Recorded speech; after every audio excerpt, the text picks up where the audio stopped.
Ross Chastain used the wall all the way around this racetrack. Logano has been the class of the field. Check out the big brain on Brad. Yeah, I need to change my underwear. Playoffs. Yeah, that's right. It's time for the NASCAR playoffs. We are headed to Darlington for the Cookout Southern 400, not the Cookout 400 or the Coke Zero Sugar 400 or the Cookout Southern 400 live from Darlington. Very excited for the first race of the NASCAR playoffs. We're in the round of 16. If you're interested in the NASCAR playoffs, potentially betting them, the thought process we have, Brian and I recorded a whole episode yesterday. It dropped on Tuesday. You're seeing this on Wednesday. Go check that out. Give us your thoughts. Let us know where we messed up. Let us know what bets you may or may not have. And if you think there's any value, obviously we'll be monitoring the market each and every week and trying to shoehorn some of that into this episode every single week. So if you are looking at building your futures card and potentially getting some nice values right along with us, Brian Twining, Daytona's in the books. Well, recap that quickly before we turn the page and talk a little. Cookout Southern 400, 500, whatever it is. 500. That's right. 500. Cookout Southern 400. Cookout 400. Cookout Southern 500. Daytona's in the books. Ryan Blaney goes like 15th to first. I know it's a super speedway, but it was kind of a fun race. It was entertaining for sure. Once again, a good reminder that no matter if you have Ryan Preece and Chris Buescher and Ty Gibbs and Alex Bowman and all these other guys in the front, they're all not going to win. So always bet lightly, especially at Speedway at drafting tracks. Yes. But it was a fun race. We had some passing. Once again, Carnage kind of took out enough of the cars early so cars could move on the track and stuff. It's almost like they shouldn't add in all these jabronis every time we go to a drafting track, but that's a story for another day. I know you're going to be like, rah, rah, rah, rah, old man, drafting tracks suck, stupid, but it was kind of fun. It was entertaining. Blaney gets it done. Yeah, well, I guess what was your kind of thoughts watching Daytona?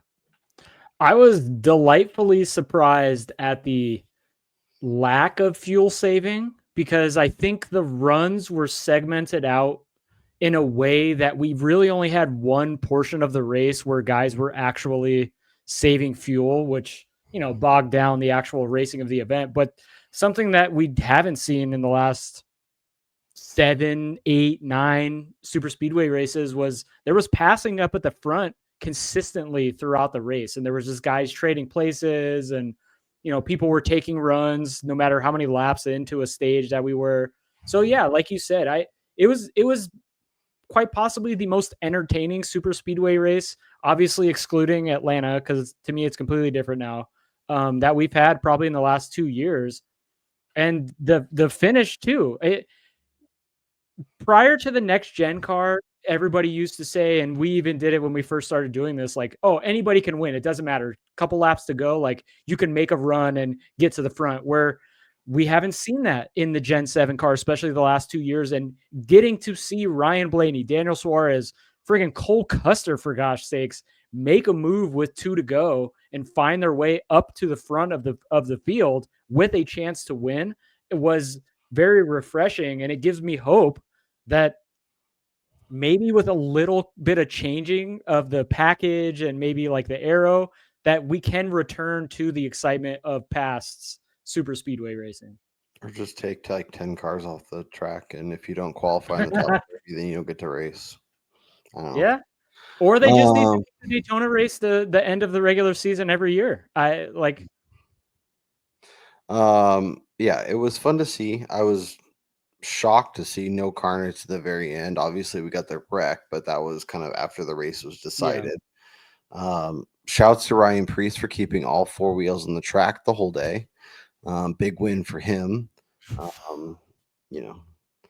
From a betting perspective, from a DraftKings perspective, it wasn't great, but we knew what we were doing going in. Exactly.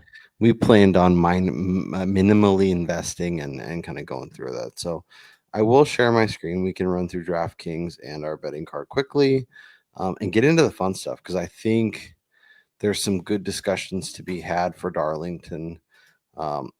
Hoping we get a really, really good race. And I'm optimistic that Wormy will be able to put on a good show for us bettors, and hopefully we get home with a winner. So DraftKings, I think we got to some of the good names. We just couldn't quite put it all together, and it did feel chalky. Obviously, Justin Haley, we only put him in one lineup. That was stupid. The dude has been basically a non-factor for, I don't know, 6 months, and then decides, oh yeah, actually today I'm going to start 37th and finish third and be one of the guys you have to have. So he was great. Eric Jones was great. McDowell was rock solid. Obviously, Bubba was Bubba until Bubba was Bubba. no longer Bubba. Tyler Reddick was, again, underwhelming. And Chase Elliott was fine. Average to slightly better. Yeah. Similar ideas here. Busher, Chase, Priest, John Hunter, and then the Austin Hill Riley Herbst. I think you had to have Haley. I think Riley would have had a good day if he could have just kept his damn car on the track. I don't know. We had a few incidents that are just like, what are we doing? I mean, Riley was he basically got Chase Ellioted this week. The same thing that happened to Elliott at Richmond with Kyle Busch happened to Riley Herbst, as he was getting through the carnage and then just gets taken out of nowhere. So, good job, Kyle can't do Busch. anything about that. Noah Gragson, of course, is involved in another early accident, is out of the day. Mr. Pickleman almost gets top 10. It's pretty good.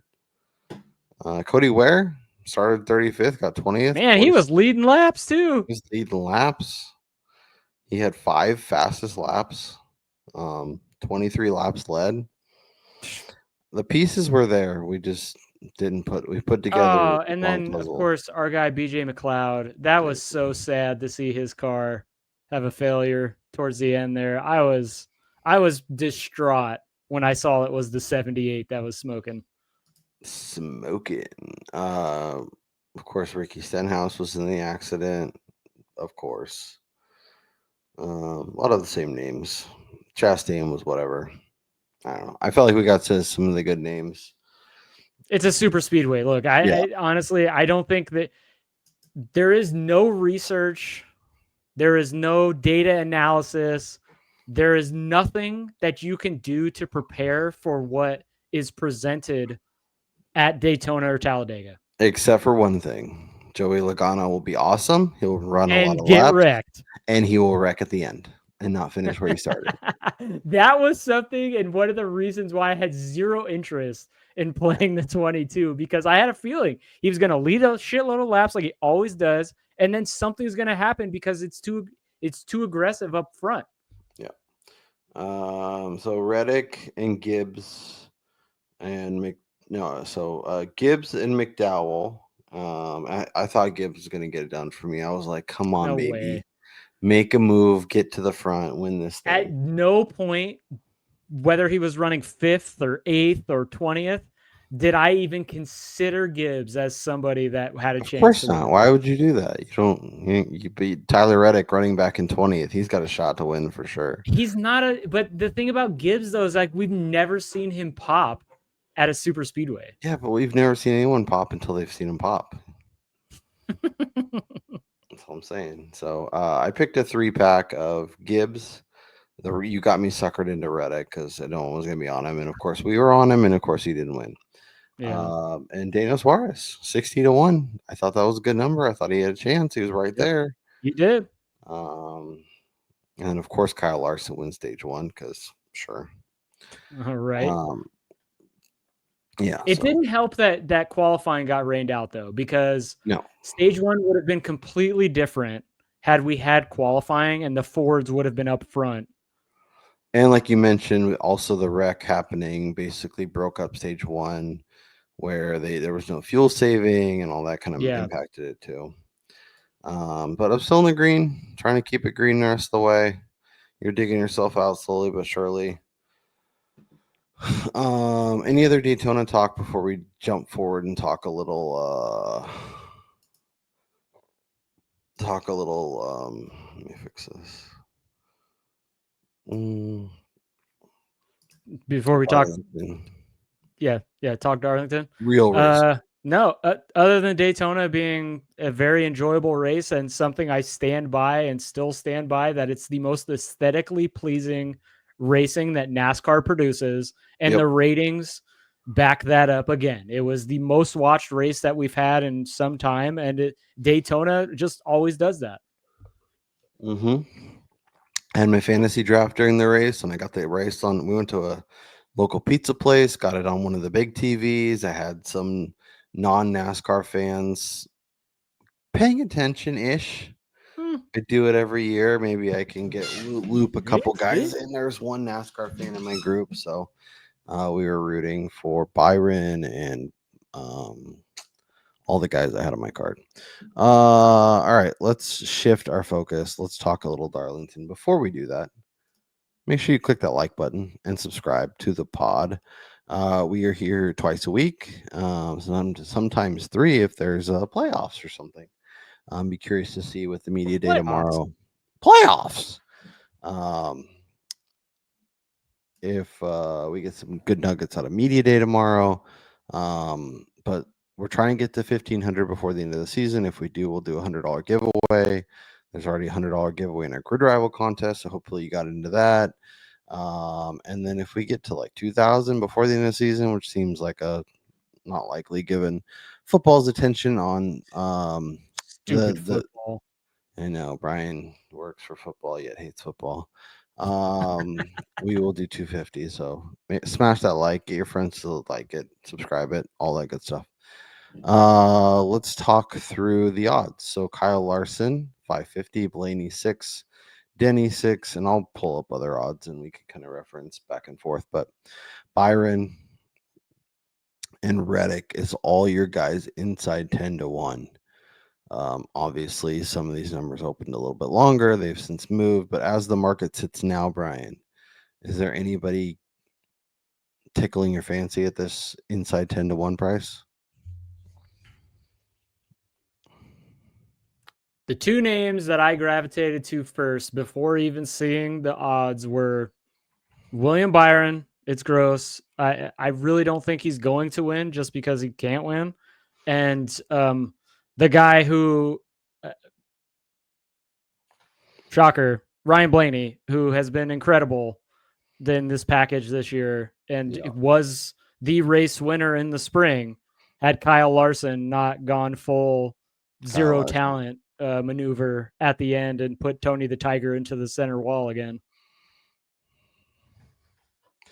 I guess given their current numbers, are you looking to pull trig on either of those, or is it more of a keeping an eye on them, see how qualifying goes, knowing that the odds of them moving a ton is probably pretty low, and you're gonna see, okay, they qualified well, they showed the speed, or even they don't qualify well, they showed the speed in practice, and I got the information I needed. So even if I'm betting it at 550 or 5 instead of 6, you're ready to fire. Well, so interesting that you bring that up, just because something that you and I were talking about prior to jumping on here. It's my assumption that the way that qualifying is going to work for the playoffs is that all 60, especially in this round, all 16 playoff drivers are going to be going out in the second group. So whether or not they finished well at Daytona, you can kind of throw that out, because according to the way that they did this last year, it should carry over to this year. All of these playoff guys are going to be going late in the qualifying order. So I think we can then prognosticate that guys like Blaney, guys like Hamlin, guys like Byron, with them going out late in the qualifying order, these numbers aren't really going to get much longer. If they're going to do anything, they might actually shrink if one of them separates themselves in practice, because they're probably going to be starting around top 10, even around 10th. And so I don't hate jumping on probably one of these guys right now, the one that you like the most, or the one that you think is probably going to shorten up a little bit. But with this being in the playoffs, this is the time that the books can price these guys like this. Not during the regular season when we had no effing clue who was going to qualify good, because they were going, some of them were going in the first group, some of them were going at the very beginning of the second group, like blah, blah, blah. So yeah. Yeah, so Byron is the name for me in this early group. Obviously, like you mentioned, probably should have won in the spring. Definitely didn't. Blaney should have won in the spring. Well, maybe. But he's hard to get overly invested in early, because even if he struggles a little bit, his numbers seem to float. Unlike Denny, Blaney, Larson, those numbers are pretty cemented. If anything, like you mentioned, they go down. So I feel like he has the most wiggle room both ways. And there's a 650 at Caesars, which a lot of books don't have that. So it's like, do I lock that in? Do I wait and see if I get like a 7.5 or 8, which I know isn't a huge difference, but like when we're talking about this short, when you can get 8 instead of 6.5, that feels much, much better. Yeah. The only thing I'll say about Byron, though, is that he's been qualifying so well. I really don't see them, outside of him wrecking during his qualifying lap or them completely missing the setup. Of all of these guys, he's probably the one least likely to get longer, in my opinion. Okay, well, welcome to the betting card, William Byron. Show Brian he's wrong and that you can win on non-super speedways, non-drafting tracks. If I can get 650, I'm going to take it and see what happens. Can always add to my exposure later. Are you going to add YRB? Are you going to add Byron, or are you going to sit this out until you get there? No, I'm not big on any of these prices here. Okay, let's talk longer odds. I don't hate somebody else playing it. Like, I don't hate the Byron play, but personally, like, I just don't want. I'm not a Byron guy myself, so. Famously, Briscoe or Bell 10, Briscoe 10, Logano 16, Elliott 18, Busher 20, Bubba 20. Those are 20 to 10. This range is interesting because the prices fluctuate pretty significantly. Yes. So always shop all of these.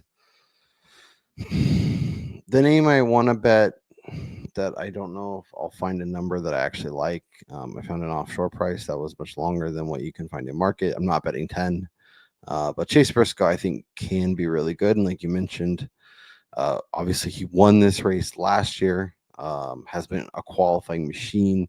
So even if he's qualifying against the other best drivers, he could still put it on the pole. And that number's gone. So I grabbed some of that. I'm debating whether I want to add some 13. It seems a little short. I think I would want at least 15 to really be in on that. Yeah. Beyond, are you interested in the Bubba Busher group? Are you interested in any of these other names? And I guess is there a number that, like, if you got it at some point, you would be considering pulling trick on it? Yeah, I think once you get down to this group right here, it really becomes a case of show me what you got before I'm really getting invested. I mean, even in the case of Bubba Wallace, who was my favorite guy entering the week in terms of trying to shop his lines, but at 20, I don't know if I can get there, because there's too much wiggle for him to actually get longer. Like if 2311 comes with the intermediate setup that they had, say at like Vegas, where they were very disappointing, and he just looks mediocre in practice, this probably floats out to 25 and back out to 30, which it opened. You could probably get 28, 30, 33.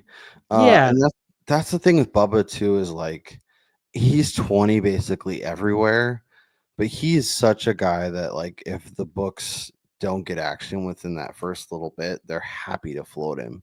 And Yeah, exactly. it's kind of interesting to see him actually start this shallow, for a guy that's usually priced a little bit longer than he kind of should be. I Yeah. think it shows the consistency, the reliability, and actually winning a race, which all I think all help. I do think that that's definitely a product of him being in the playoffs and Mhm. books pricing the playoff guys shorter than Yeah. what they would be otherwise. Yeah, and I'm curious to see if that's like a playoffs just started, so we're gonna shrink everybody, knowing that And then the see if it's outright. going to continue. Yeah, I'm Yeah. gonna see if the week to week we get that. Beyond there, Chastain, Keselowski, Kyle Busch, Josh Berry, Alex Bowman, Austin Cindric, Carson Hocevar. That gets you up to 50-1. Are we getting a little more interested in betting anyone, or are we kind of still like whatever? Well, I will just say I do think that Josh Berry is interesting this week simply because of the speed that we saw out of him early in the year in this package. And we know Penske is probably going to show up pretty quick, which in turn means that he's going to show up quick. And with him being in the playoffs, as I alluded to earlier, the expectation is that he's going to be qualifying in the second group or, mid tier of that second group, which is probably going to be parlayed into a decent starting position, around the top 10 or maybe even inside the top 10, just with how quick Fords have been. Yeah. So if you could get that out to 40, which I saw earlier DraftKings has today, it. I don't know if that's still available right now. I don't hate believe- nibbling on that. Yeah. And then this goes against the grain of everything. I have a hunch that this week we see Carson Hocevar with speed again. And it would not shock me, despite him going out as probably first 10 cars in qualifying, he's going to be fast on the longer run, and they're going to get aggressive to try to find track position at a race like this. Now, can he win the race? Probably not, because it's dependent on tire conservation and all this. This is a long ass race. But if you were to ask me if any of the non-playoff guys do I think have the speed to be able to get to the front and the gall to just win a race that they have no business winning, he'd probably be atop the list. Yeah, I mean, if you're telling me he's going to win stage 2, sure, but I think the car's going to blow up. Barry is still 40 at DraftKings, and I actually added that to my card. I just grabbed a little piece of that. Yeah, I do think he's probably one of the guys that I find most likely to get much shorter after practice and qualifying. And he's been good here. Like after stage 2 in this race last year, he was 7th. He started 15th, was 9th after stage 1, was 7th after stage 2. Obviously had an accident.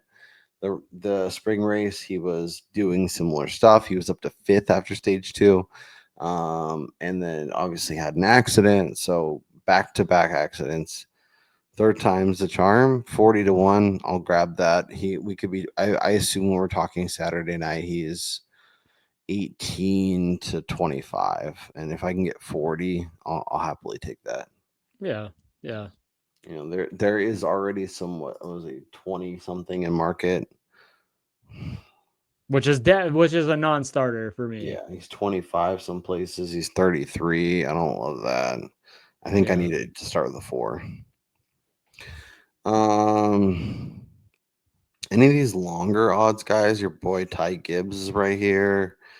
Ty Gibbs he's not winning ever. He's just never going to win a race. I'm still convinced his last name was not what it is. If his name was, he'd be driving the 66 car this week, or would still be in Xfinity. Yeah, or driving at your local short track. No, he's talented, but he would not be driving a premier ride, I don't think. The guy that would be in his ride right below him, though, Eric Jones, the last couple of years have not been great to him here, but the last time we came to Darlington when it was a part of the playoffs, guess who won that race? Ty Gibbs. None other than Eric Jones, who was not a playoff competitor. Yeah, and I think people get too locked in on only playoff drivers can win basically the rest of the way, and that's not the case at all. Exactly. I mean, I think once we get to Phoenix, most likely it's going to be a playoff driver, but between now and the end of the playoffs, there's a lot of opportunity for non-playoff drivers to win. So if I told you I could get you 80-1, are you adding it to the card? 100%. Okay, throw it on, baby. The only thing is, I don't know if that's still available. It is BetMGM. At least on action, it says it is. Yeah, MGM took their lines down. Very MGM of them. Yeah. I can get you 65. Yeah, it's like 66, 65. Okay. So as long as you get that 6, you're okay with it. I'll add the 65. I actually played this at 80 for like a quarter of a unit. More so of like a fun wager.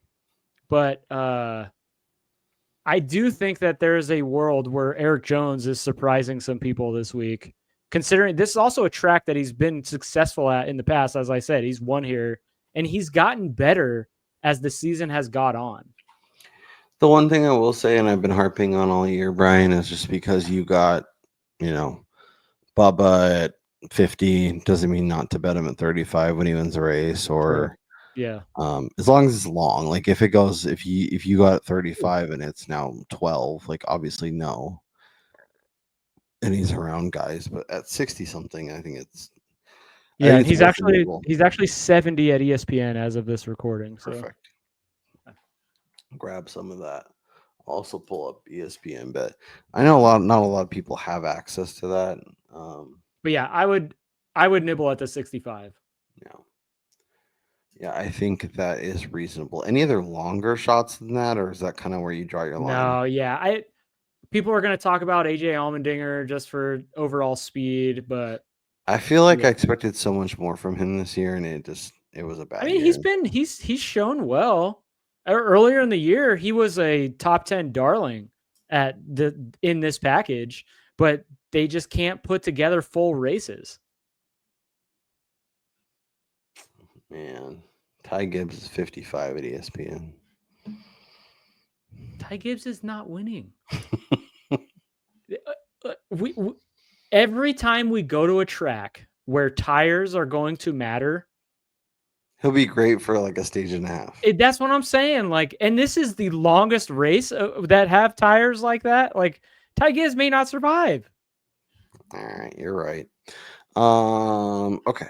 What should we look at next? You want to go top 10? You want to look at some manufacturer stuff? You want to run through some matchups on a few different books? Let's look at top 10s real quick, because there is a guy that there's a guy. I'll pull it up over here just so we can, although I'm guessing there's, despite us recording late on a Tuesday, today's Tuesday, right? I'm recording yesterday. Today is still Tuesday. There's only like one book that has placements. Yeah, that's what I'm going to say.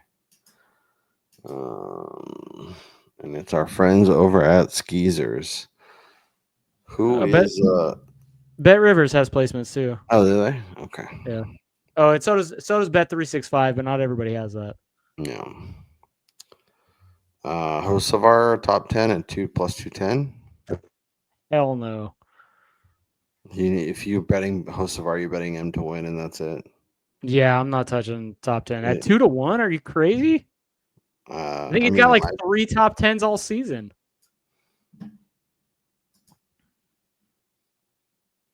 All right. So who's tickling your fancy? Ooh, keep going. SV Jesus. Look, I think SVG can maneuver his way to a top 20 this week, but the guy that I'm looking at this week is actually Zane Smith.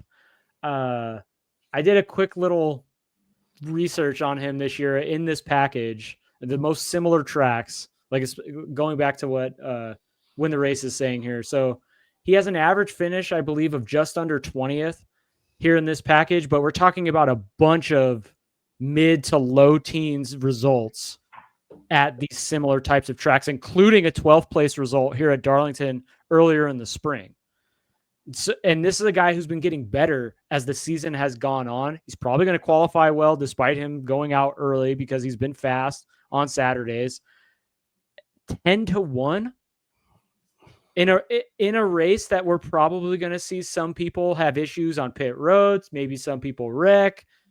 We've seen tons of mechanical failures so far this year. Yeah, I definitely dig the 10-1 price. And I don't know if they're still available, but earlier today, Caesars, for some reason, decided to drop the over-under finishing positions again, which we haven't seen for like 3 months. And he was at 22.5, I believe,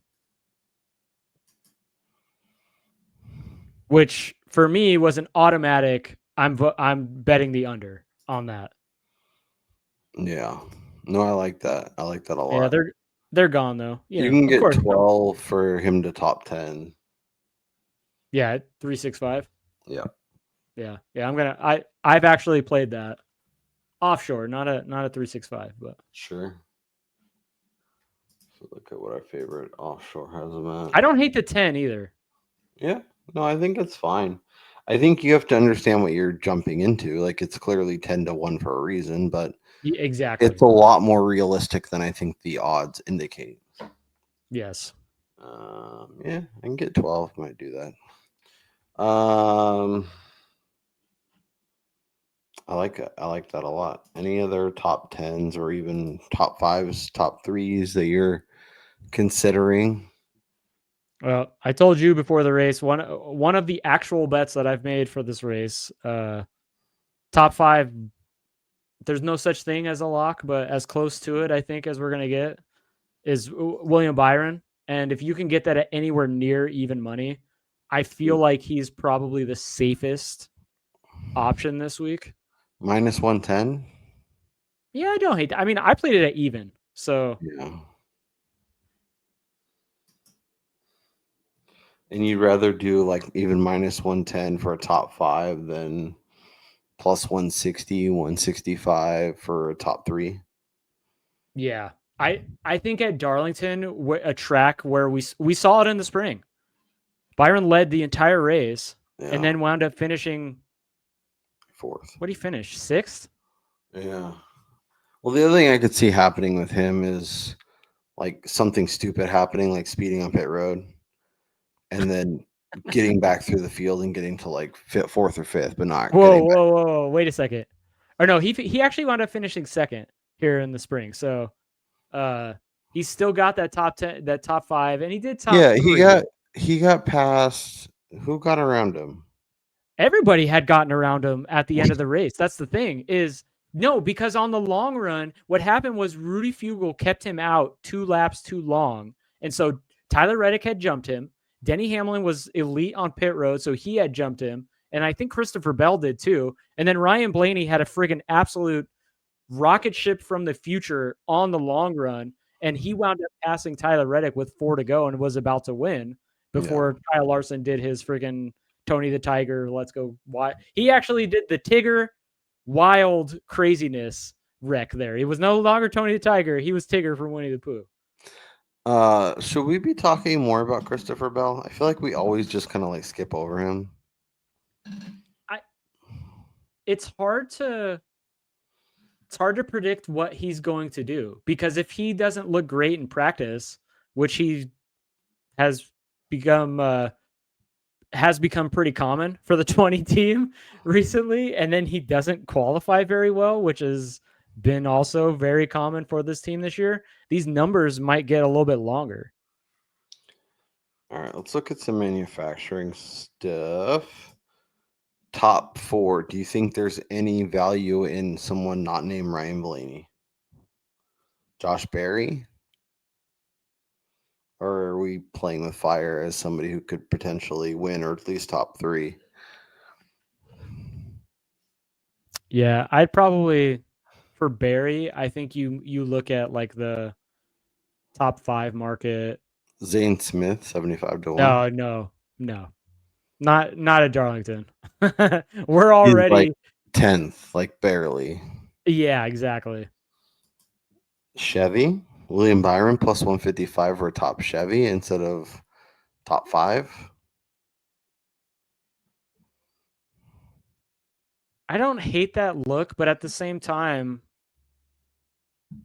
if Kyle Larson ran away with this race and William Byron was like the third or fourth best car all day and finished fourth, Yeah, that's that would not suck. shocking at all. But I do kind of like the top Chevy one because like Denny and Bell or Denny and Blaney could run away with this, and Byron could be right there, like fourth, and be top Chevy. I don't know. Maybe you play them together. I don't know. Like if you like, personally, I like the top 5 because it gives you the safety that he doesn't have to beat Kyle Larson. And it's ultimately like, yeah, it's not, you're not getting the extra juice on it, but it's fine.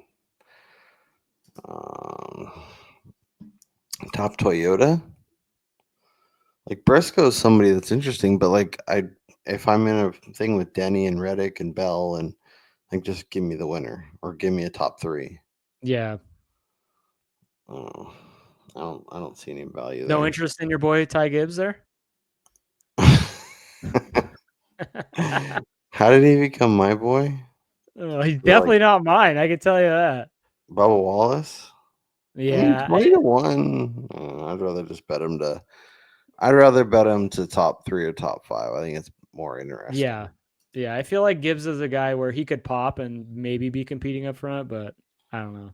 Cindric over Bowman. Do you trust either one of those guys? I can't place a bet on either one of them in a head to head. I think I like this Josh Berry plus money against Ross Chastain. Yeah, that's funny you say that because that is something that's intriguing to me. Especially when we're talking about a guy I know is gonna be reliable. Could Ross win? Of course. But could Ross finish 28th? Of course. And Ross has been complete ass in qualifying no matter where he goes out. So let me use our tools over at Win the Race and see what they have to say here. yeah, I will just say I think it would be a shocker if Ross Chastain out qualifies Josh Berry. And so you're going to have at least a small buffer here to begin the race in position. Yeah, it's close. Win the Race still says to bet Chastain, but I don't know, man. Oh, baby. I found the bet of the century of the week. You're going to bet Briscoe plus 120 over Reddick? Yeah. That's a I'm not. Smash. Tyler Reddick will be a complete avoid for me this week. Both Not on and against, or just on? I'm not betting for him, and I'm not betting against him. Yeah. His history at this track is enough to scare me away from trying to fade him, despite my opinion of that he's not in the correct headspace right now and with everything that's going on. And I think it's been showing on the track. But this is a place where he could still go out there and run top 5 all day, top 3 all day, and be one of the best cars and be there at the end. Yeah. So either what's going to happen is I'm finally fading him. So either Reddick's going to win or Briscoe's going to finish like 21st and Reddick's going to finish like 18th. Okay. I will go out. I will go on record here of saying I will officially not play Tyler Reddick at all this week for show purposes or personally. No live ads, no nothing. And if he goes out there and wins, I am going to celebrate and cry at the same time. I can't wait until he's like 16-1 on Saturday night and you're talking yourself into it and you're like, I'm betting it. I don't care. I don't care. No, I'm not. I have to stay true to what I just said. I will not bet Tyler Reddick this week at all. I don't want to fade William Byron, but Denny Hamlin even money feels nice. Yeah, but Denny hasn't been fantastic in this package. Denny Denny has been good at the end because he gets track position on pit road, not based on speed. Show bet.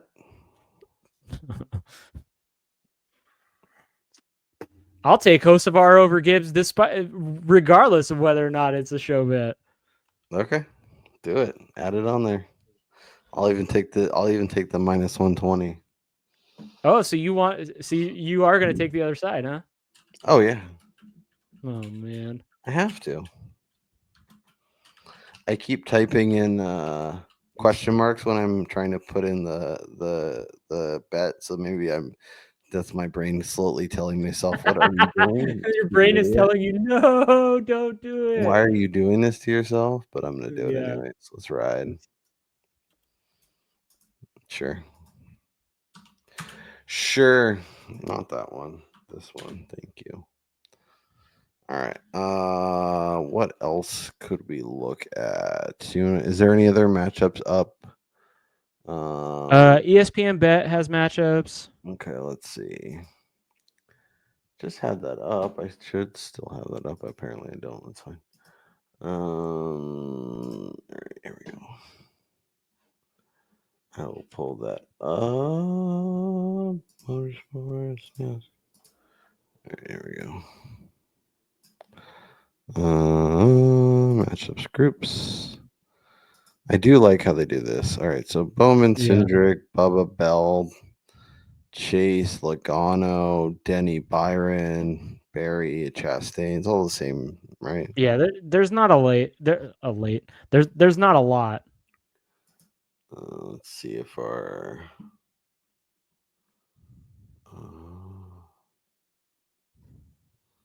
race matchup. Bubba over Kyle Busch. We delay minus 200, but that feels good. No way. Minus 200. Where the hell is that? 365. I'd play the other side if I was going to play any side. Plus 160. I mean, I'm not putting that on the card, but Busher minus 105 versus Chase Elliott. I'd rather play Elliott there. Blaney versus Denny. Oh my goodness. Yeah, these numbers are ridiculous. Look, I'm not going to play it because I already made the comment, but Bet365, Christopher Bell plus 160 versus Tyler Reddick. That is I don't give a shit how bad Bell has looked in this package. Like there aren't two more polarizing performers on a consistent basis right now in the sport. Christopher Bell just gets it done, just no matter what his car looks like. Plus 160? What are we doing, Bet365? Yeah, that's crazy. All right. Well, I didn't think I honestly thought we would sit here tonight and I would have a bet, maybe. And my card is quickly filling up, and I'm a little nervous about that. And I'm just going to say right now, neither of us are going to be betting on Tyler Reddick, and because you are fading the absolute shit out of him, out of him, he's going to win. Sure.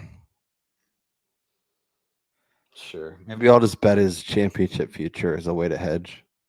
I mean, honestly, I think a good way to hedge there is you just bet him to win, or you bet him to like top Toyota. Because you have him in 2 Toyota matchups. Yeah. But like his top Toyota number is not good, right? Oh, that's right. Because it's like plus 150. And that's garbage. Let's see. Manufacturer, top Toyota, 280. But my hope is that like Denny or Bell or somebody come out and smoke it. Yeah. I don't know. I just can't trust the 45 right now. And I even in the WTR Discord, we were having a debate about the 2311 camp, and I was arguing for betting Bubba Wallace before betting Tyler Reddick simply based on the last couple of months of performances, which yes, I understand they're not on similar track types, but just the momentum of the two teams, they're going in completely opposite directions. I mean, you're talking about team as a whole. Tyler Reddick's pit crew has not been good since the break, whereas Bubba Wallace's pit crew is rated number 1 in the sport right now. And so if you could get Wallace at over double the odds, 2.5 times the odds, I would rather play that. And just like the trajectory, Bubba's this way, or Reddick's this way, and like literally he's Joey Logano at Daytona every single week. It's not a matter of if, it's a matter of when and how. Yeah.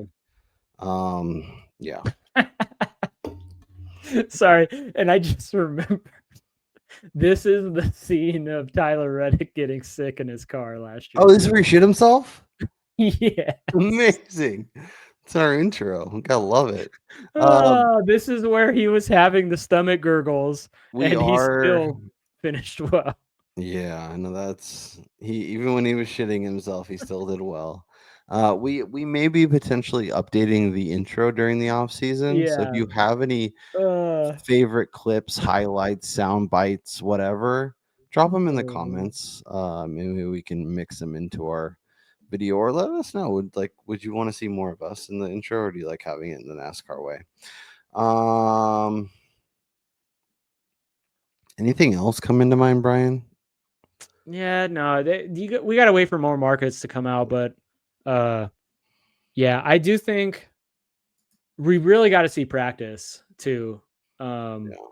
Although, let me just point this out here. However, I find it very awkward that we're getting a 6 a.m. Pacific practice time for a race that begins at 3:30 Pacific, 6:30 p.m. Eastern on Sunday.